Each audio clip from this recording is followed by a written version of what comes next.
2 kids, and they've been going to camps all summer, and she said there haven't been any problems. Right. But now, granted, I did make that comment, and, one person said, I understand, but a lot of the daycares don't have nearly as many kids as the schools. Like some of those schools have up to 400 or 500. And I thought, you know what? My graduating class alone for my high school, there was 400 of us. That's just the seniors. Oh, we had almost 1,000 seniors in my class. Did you? Yeah. I mean, we had like 400 something, and that was a pretty big number of just seniors. So right. Then I thought, well, I guess she has a point. Like in the elementary schools, I guess you're talking, some of them could have up to 500-600 kids in there. Right. And I guess I'm like, okay, that is probably way more than the daycare center. So she has a point at that. But again, shout out to the essential workers and the daycare center workers for minimum wage that kept that shit rolling. So single moms like myself and the married moms that had to go to work, could continue to do their job. But I thought, they were just going on and on about how I'm not sending my kid to school. And when somebody was on there saying they were going to send their kid, that they were just like accosting them like they were monsters for sending their kids to school. And I'm like, do they all need a reality check that some people have to go to work? Then They got into this total meltdown saying the schools are not your daycare. They are not your babysitters. I have a friend. She has an only child. And she's sending her back to school. The kids here go back after Labor Day.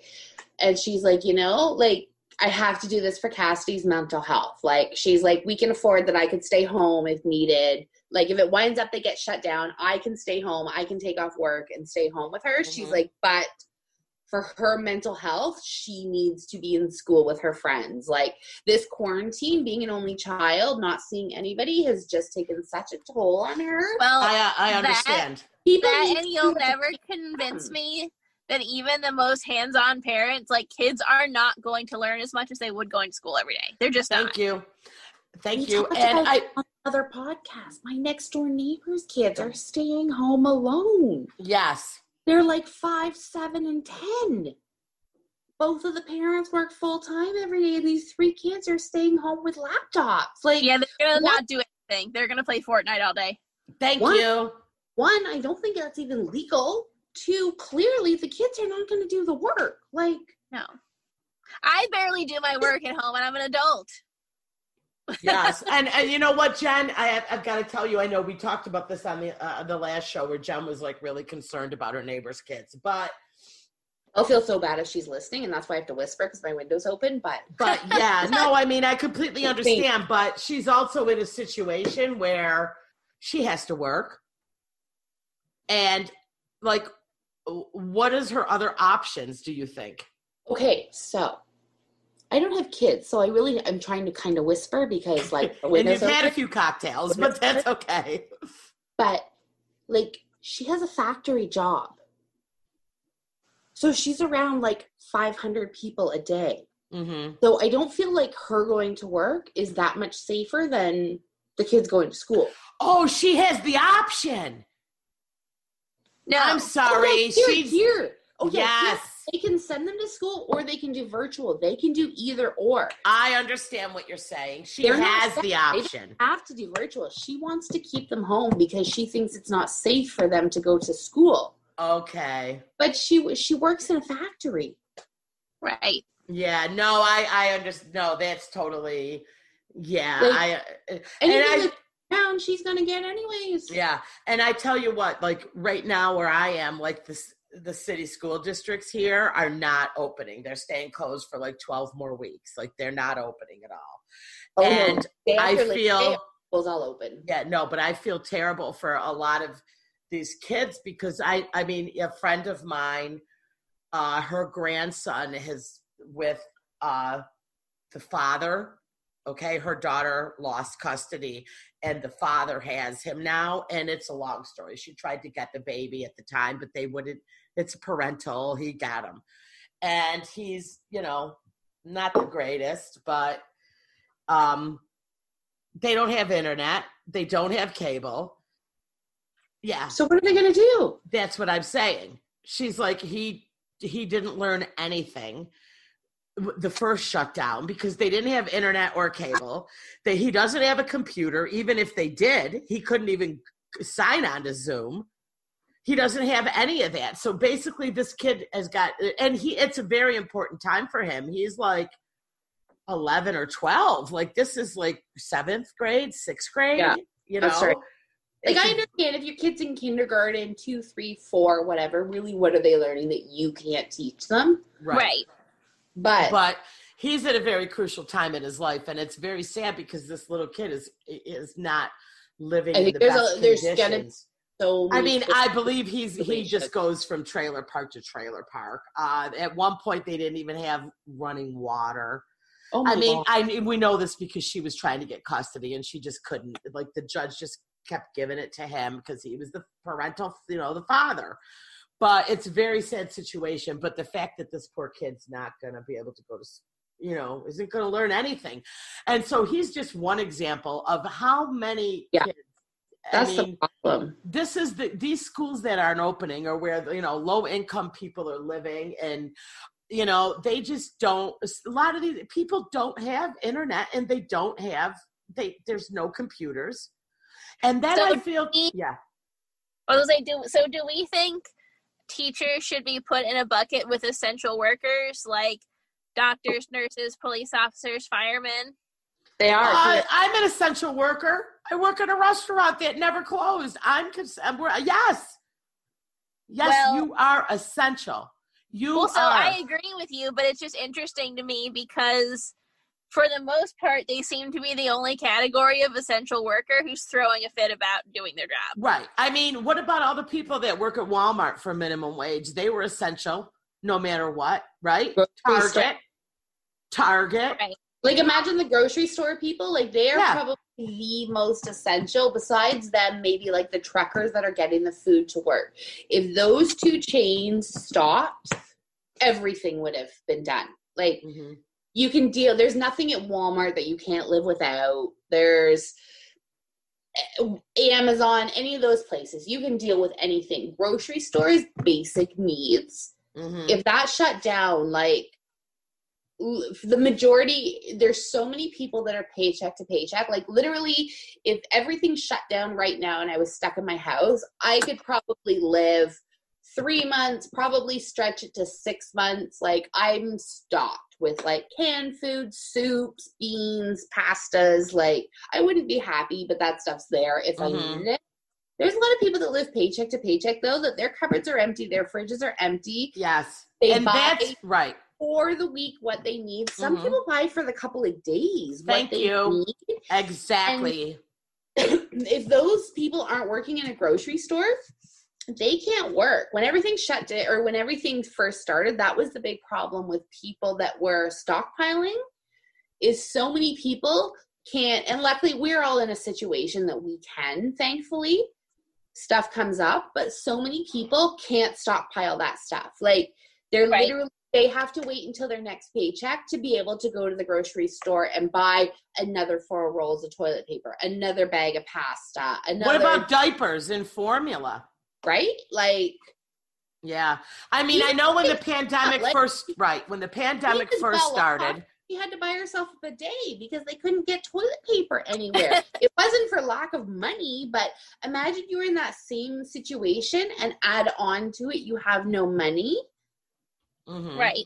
So you don't have that extra $40 to put out for a bidet when you're used to spending $3 a week on toilet paper. You know what I mean? Or right. No, yeah. I mean, a friend of mine who I've had on the podcast before, her name is Ilhan, and she started like a reach out group on Facebook when the pandemic first hit for people to, ask for what you need. Trade, whatever. And there was so many people on there being like, I could not afford to go buy 5 cases of diapers. And now I have no diapers. I could not afford at the time to go buy all that formula. And now shelves are wiped out, So Yeah, that was definitely a problem then. I think now things are, okay with the stores, but this is kind of gloomy, but really quick though, Margaret, I had a question before I forget. What are the COVID numbers in Florida? Because my mother's talking about not wanting to go for the winter now. And I'm like, Mom, they're living life over there. There ain't nothing wrong. They're just out and about. There's nothing happening.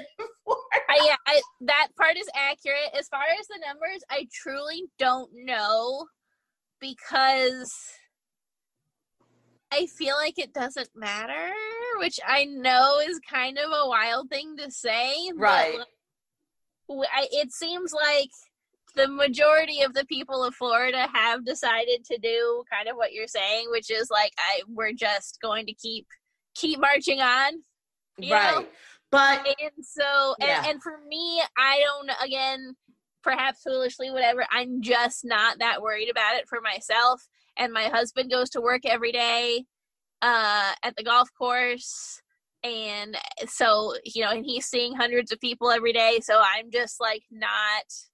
No, right. I mean, I understand that as far, like I say, when it all started here, I went to work every day. It is what it is. I had to. The restaurants. But I'm talking about the restaurants. I mean, everything there is like, the comedy clubs here are still closed. I mean, we are so, I'm so upset, but now they canceled Jessica Kirsten because they're closed. I am not going to be able to meet her and open for her now. She'll come back. Oh yeah, definitely. But the point is that they're starving. Like these people, it's bad here. Like Cuomo won't open them. It's terrible. The restaurants here are packed. Like we had to have a reservation last night for dinner, and we even got sat like 15 minutes late. My friend and I left another place the other night because there was an hour wait, and it was packed. Like everywhere's. So but do you watch the local news? Do they say that the hospitals are full? They're not. They're not. They're not, and they've we've been allowed to do elective surgery for like almost 2 months now. Like obviously I'm getting elective surgery soon. So the hospitals aren't full, obviously. Yeah. So I don't know. This is why I'm confused. I mean, here the big drama was we had to have truck pull up to put the dead bodies in at the hospital. They were running out of room. When it first hit, and then our numbers here were high, but they're nothing like Florida. I was like, one day you guys had like 10,000 positive cases. Well, right. Days we had at one point they were getting more in a day than we've had in all of Canada since. Thank you. But I think the important distinction is because LA is out of control too, and I don't know if their hospitals are like overflowing, but the positive numbers, like, okay, and everyone's saying we don't know what the long-term effects of this virus are, like, okay, but since we don't know, I'm just kind of throwing that out. But positive cases doesn't matter to me as much as hospitalizations and deaths. Right. Because, like, okay, so what if you get it and you show no symptoms and you'll just be fine? Yeah. Who cares if you tested positive? Right. That's why I'm worried about. That's why, because honestly, my thought when I was down there last winter and it first hit, me and you were supposed to get together. We had a few planned, and it was involving my mom and it was just hitting. And I thought, my mother's 80 and I'm just don't want to risk like bringing my mom out. You know what I mean? It was so unknown. And then my mother decided she wanted to leave early, which, in a way it was good because I think the whole train system we were on just like went to shit right after we did it. But, and I was like, there's so many elderly people down there. Like, I just, like the last week before I left, I was just looking around thinking if it hit hard here, it's going to kill thousands. And I guess it didn't. Yeah, I guess not. And yeah, I mean, not that I haven't really been paying that close of attention to the news, but I don't know anyone personally or like even know anyone who knows someone who's died of it. Like, yeah. I have my best friend's a nurse and I know a couple other nurses here in town, and no one's